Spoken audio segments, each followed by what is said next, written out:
All right, we're recording. So welcome to today's Monday Momentum, and we're in the second week of October already. Although if you're watching the replay on this, if you're on the East Coast, it does not feel like fall. It feels like it's summer, muggy, rainy weather. So what I want to get into today, and I am so excited about this, is that this next week in the social media and communications manual that Jennifer, Amy, and myself have put together is very specific about you branding yourself. Here comes Molly. It's very specifically about you branding yourself, helping you stay on brand with Seiko, but also really learning and mapping out the ways for you to do that. And I think that is what's so cool about the way we put this together is last week we just really had a simple task of deciding on what social media platform are we playing on, where is our playground, where are we hanging out, where do we enjoy. This week we're going to really talk about how do we stay on brand with Seiko, but also throw in a little bit of ourselves in that. So as we get started, and now that I see Miss Becca is here, we're going to do our little, and I don't know if you guys are someplace where you're going to look funny doing this, but we're going to do our shakeouts. So I'm going to stand up and we're just going to do our shakeouts, which are 1, 2, 3, 4, 1, 2, 3, 4. And the reason we do this together is we all want to look just silly together. That's just how this works. But we're going to really think about all the stressors from last week. We want to throw them into last week. We're not going to think about them anymore. We're going to shake those out. And we're going to just accept any of the good momentum, the good fun things that are going to come out of last week into this week.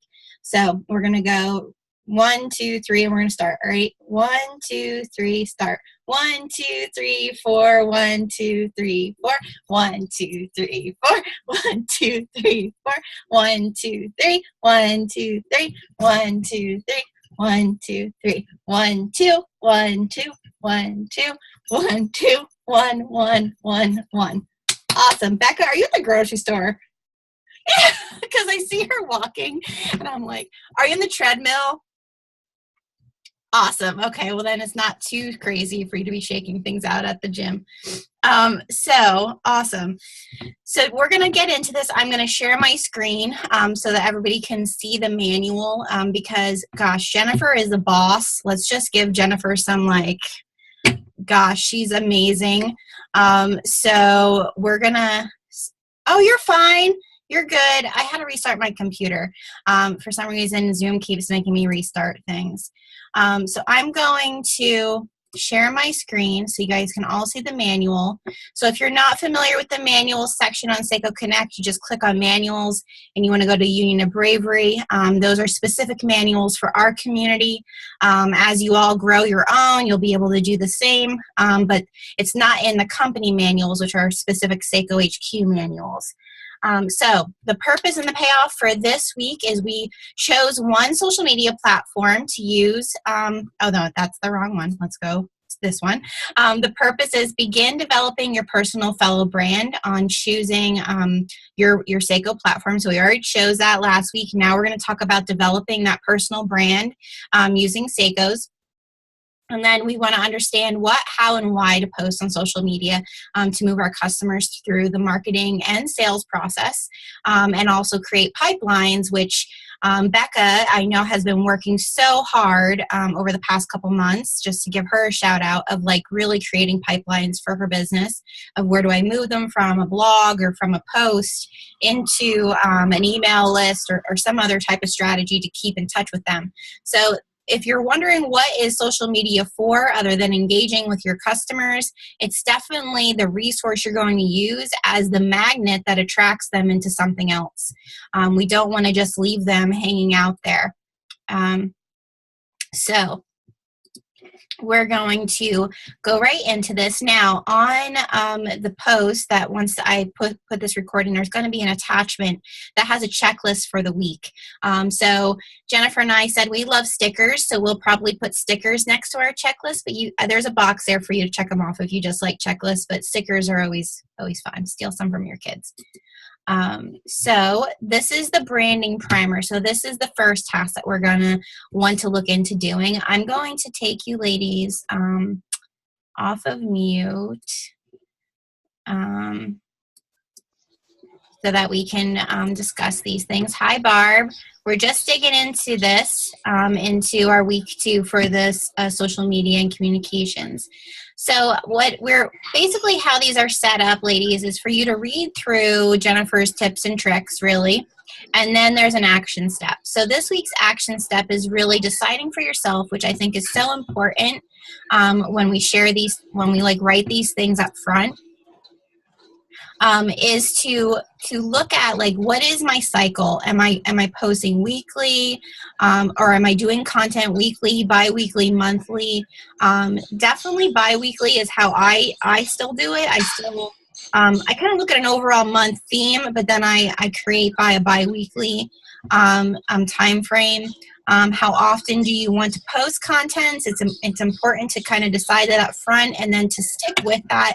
My suggestion is to stick with that for at least 3 months, to do your best to try to stick with whatever the number of times you want to post a day, to try to stick with it for 3 months.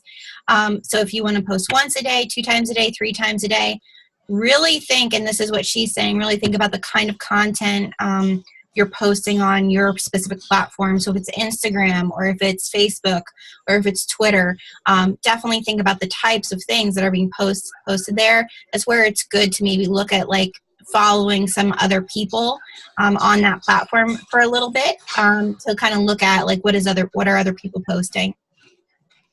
And then when you batch and create your content, like decide what is the time that I'm going to sit with this.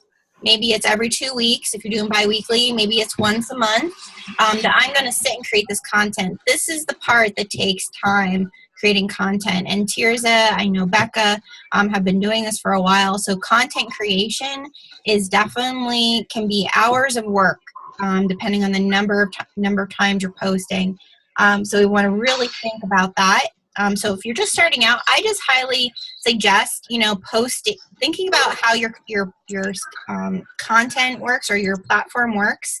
And then the minimum amount, if you're just starting, I would start at the minimum amount until you're feeling really confident at that minimum amount. And then to move yourself into a more heavier amount of content.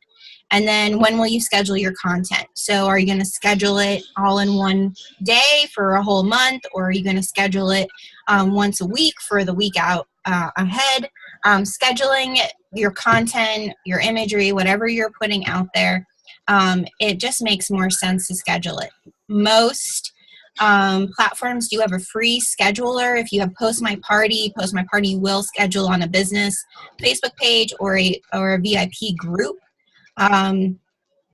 There's also Planoly and other schedulers for Instagram, but I don't suggest paying for something different if you don't have to.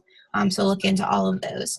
So just to have a little bit of a conversation around this, and I'm going to just quickly stop sharing and share with you guys and show you the checklist. This is the checklist that's created for this second week. So go through the branding primer. So that's section 1. Then we're going to go to crafting your About Me section 3, section 4, and then there's some ideas there for posts. So that is that will be attached once I post this recording. So for you ladies with the branding primer, how many of you who have been doing this for a while, let's go to Tirza and Becca, I'm going to put them on the spot. Do you have a set schedule for the number of times you're posting, when you're creating content? Do you have that narrowed down for yourself? Do you feel like that's something that is a good thing for you to kind of look at for this week? Yeah. And like I said, ladies who are not doing this for a while, these ladies have been doing it for quite a while. And I think this is a step that a lot of us skip. Because we get so busy and so crazy with life in general that we really don't look at like, gosh, this does take time. This does take me like setting aside a little bit of my regular activities into a chunk of time each week or each month. So Becca and Tirza, are there any tips or strategies you've used? First, share what platform you're going to be using, and then like maybe one tip on like the scheduling and time framing of doing content. Are we on mute? No, you're good. I hear you. Oh, you can hear me. Oh, gosh. Okay, so I am going to be using Instagram.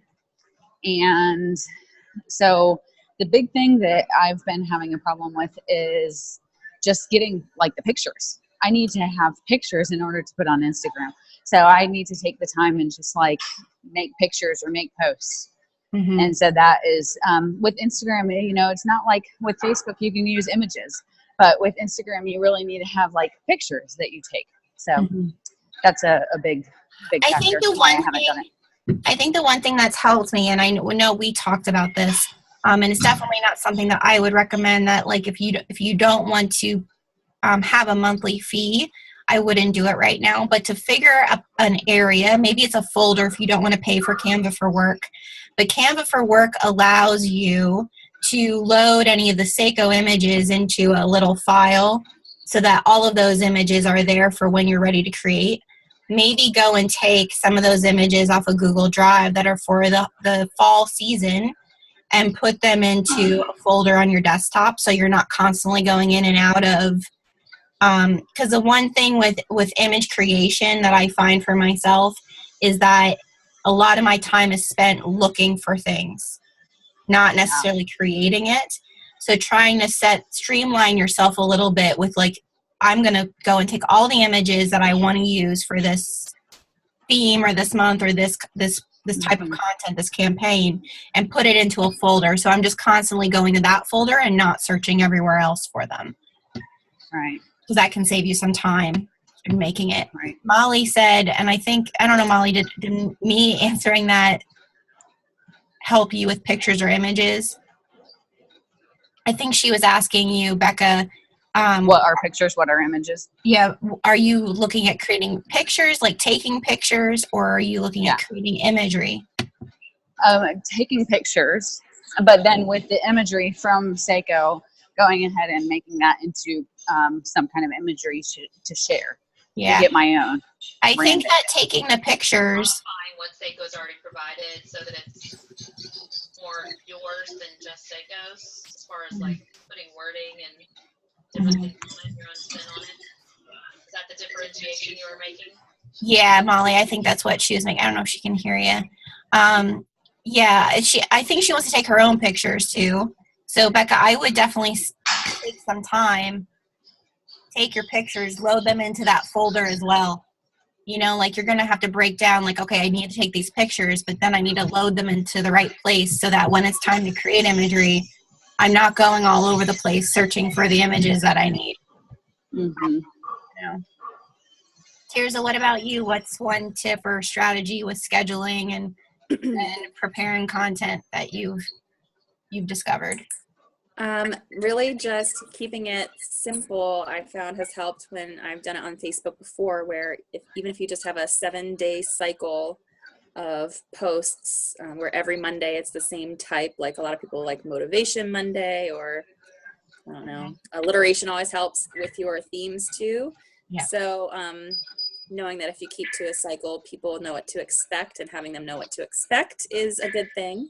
Mm-hmm. And also that people really love to have a chance to share their opinions. So asking questions, posts where you are asking them to interact and to comment or to give their opinion. People like to know that they can weigh in. Yeah, definitely on Facebook. I think the whole key there, like keeping it simple with those different days of the week type of posts. If you're first starting out, I would definitely recommend, even if you're not, and you don't want to keep it that like every day is a different theme, I would have some sort of schedule like that, of that people might know that every Friday you're going to go live or whatever it is. You do want to have some fluidity to wherever you're posting, especially on Facebook, because of the engagement, and questions are always great to like encourage that engagement. So that's really good. Are there any tips on you keeping it simple? Like when you go to break it down, like do you decide for yourself, like this worked really well, like tie, Fridays or whatever, like that works really well for my people. I'm going to keep that? Do you kind of go through and analyze it at Yeah. all?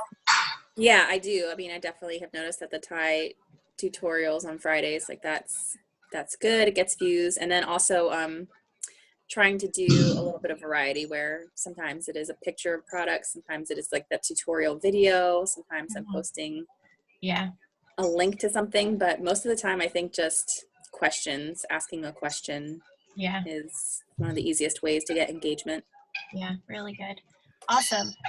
All right, so we'll move on to, I'm going to share my page again. We'll move on to the next step in this week's manual, and that is crafting your About Me section. So this part, so each platform has a different type of way of doing About Me. So if you're on Facebook, there's an entire area that you can fill out. If you're on Instagram, there's a short little blip. If you're on Twitter, I think there's an area. So it's really deciding for yourself within that platform how long or how short it needs to be. The one thing that I love that she did put here is that your About sections are not a sales pitch. They're not your life story, and they're not the Seiko Manifesto. Really be aware of those three things. That's not what you're putting there. You should be able to inform your reader quickly about you and about what Seiko does. So, like she has, like make sure that your writing is appealing, but you're not a high school English teacher. It doesn't have to be like super proper. It's a great way to get potential customers to get that quick look of know, like, and trust. And this is where if you're using Instagram or Facebook business pages, people will, if they search for you on Google, they could bring up that About section. So know that you could potentially get people to find you by the keywords you're using in that About Me section. And then she has here two different ways to kind of look at your About section. So a purpose, process, payoff. So she has the questions here. And then a list of like things about people, relating to you. And some general writing tips. Grammarly is a great thing to add to your computer if you are using Chrome. This is a great thing to just download to your computer because it checks your spelling and your grammar no matter where you're posting, Facebook, Instagram, wherever. It's a great tool, and I use that as well. So anyone have questions about Me sections, or are girls who've been doing it for a while, are you looking at like maybe re-looking at yours and updating it a little bit? I definitely want to update or take a look at it again. I know that I have done it in the past year. I have updated my About Me section, but I'm curious to see how it will compare with these different areas that Jennifer has mentioned with the PPP or the other interesting things, just to see if I can put up a little more even. Yeah, I think that looking at your About section or your info section about every 6 months is always a good thing because things will change. You might be excited about something new. You might have decided to focus on something else on your page within that period of time. So it's always good to kind of like pull in and give it a fresh look. So definitely take advantage of the tips and stuff that she has there. The one thing that we do have as part of the checklist is once you're finished to post in the comments your About Me section, because Jennifer and I will look over them for you if you want, or all of us as sisters can look over them and kind of, tell people what we like, or maybe if there's something we see that maybe we wouldn't want, to put there, we could, help each other there. So definitely, yes. Can we share them somewhere? I just saw your question, Molly. Yeah, so I would definitely share them on the manual because I think the manual feed is going to be just nice for people to see, even future fellows who join our communities, to see, the different About Me sections. One thing I would premise is right at the top which platform you're using so that people know, like, oh, if it's Instagram, you're only going to have a little bit. If it's Facebook, you're going to have a little bit of a larger one. So feel free to post those there. The next section is about staying on brand with Seiko, which I feel like a lot of us struggle with. And I know when I first started, because I'm a creative junkie, I even struggle with this on occasion because I want all the things, all the pretty things, all the pretty colors, all the pretty amazing everything, all the pretty fonts. You know, like I can get sucked into a rabbit hole with those creative things very quickly. So she does have a link here to the manual section for the Seiko guide, the visual guides, and like, I don't know if it'll take me there. Oops. I'm disconnected. Oh, we need to fix that then. Let me go back. I'll make sure we fix that link. But anyways, this link, once we fix it, will take you directly to the guidelines, which are in the company manuals. You'll find them. So basically, here's the challenge with this one. Really, all we want you to do is go and find a Seiko stock image and create a new graphic that is compliant with the marketing guidelines and post it. Because I think that by us doing this together, we can really just support each other and say, oh, you know, make sure that maybe you darken the, you know, fade out the background a little bit because the fonts and stuff look too dark and it's not I'm not able to see it through my computer. I know sometimes just there's things that I can't see. And I don't realize it when I'm creating it in Canva, but then once I post it, it's like, oh, that doesn't look quite right. So definitely, I think this will be a great challenge. It also will help you to try to stay personal. Feel free to tweak wording that you see on any of the social like media things for Seiko. Look at Seiko's page. I think that's really helped me a lot to just look at the different Seiko social media platforms to see how they're creating things. So you would post those here. So you would just go here and post them so we can all see those. The one thing let's see if I can I'll go to it this way. When you're going to marketing material and it has here, you know, so here's some things you could put in your verbiage, the visual. So here's all of the different fonts that you can use. Some of these are purchased fonts. But these are fonts that you can find for the most part in Canva. Also these here.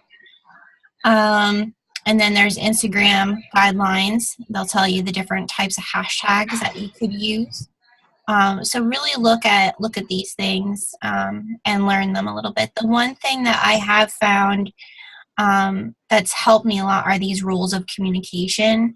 So we want to talk with like inspiration. We want to talk about growing. We want to talk about being warm and positive. And they gave good examples here. Use you, your, us, and we instead of just I, so that we're not speaking alone. So these are really helpful, ladies, to use those. So let me go back to the manuals. Does anybody have questions about this piece of the puzzle of making an image that's on brand and posting it there? Go ahead, Molly. You can unmute, hon. So we no longer have to get every single thing we do approved from HQ? You never needed to get every single image approved. I just want to like put that on the record. When you create imagery with Seiko Images and you're using those fonts and those colors, you do not need to send that in for approval. The only time you need to send things in for approval is if you are getting them printed. So if you're making a sign, you're making a flyer, that is when you would want to send in for approval. I see. You know, like if you're passing them out, like that type of flyer, that would be when I would send it for approval. If you're just making something like this morning, that poster that I made to put in my binder that has me and Seiko, that's stuff that like it's going to go in my binder. It's not getting handed out to anybody. I would, if I was going to pass those out, then I would send it into HQ, say I want to get these printed. Are these good to go? But if it's an image for your social media, you do not need to send every single one. That's going to overwhelm them to no end. And they're trusting you. They're trusting you to do it. I thought there was something when I went through Fellows University that said anything that was put out that had anything from Seiko's name on it. As long as you're putting their logo on the image, Molly, you do not need to do that. I think that comment is primarily about printed items. Yeah. I will check with Adrian, but I'll just tell you. Well, and I thought they said something. They changed it recently. At least they said something publicly recently that said if you're using all the guidelines. I know they said if you're not sure. Yeah, if you're not sure, but I want you to be confident that after you read these that you know it. Yeah, I've made some stuff, and I'll stop asking them now that I realize, because I just figured when I was in financial advising, we had a whole software platform because everything had to be recorded because of the nature of the industry. Everything we put on social media had to be saved. But they had this huge stash. They would have entire campaigns preloaded, and we could save all that stuff by calendars. And so it was very rare that there was something that we had to get pre-approved. Yeah, no, you don't need to get things approved unless you're printing them. I'm just going to say that right out. As long as you've read the guidelines, you're using those fonts, you're using those colors, you do not need to do that. And if we're going to get something printed that came directly from them without us changing it at all, then you don't need approval. Okay. Yeah. Because my biggest thing is that's a lot of time, and that is not the type of atmosphere we want to create. I will tell you, we want you to care about the brand, so that's why we're doing this training. But I would also say what Liz would say. Apologize afterwards. If there is something that for some reason someone says, you know what, that's off brand, Molly, take it down. Say you're sorry and apologize afterwards. But I would say let's use good faith and go and listen to, what our guidelines are, because we have guidelines.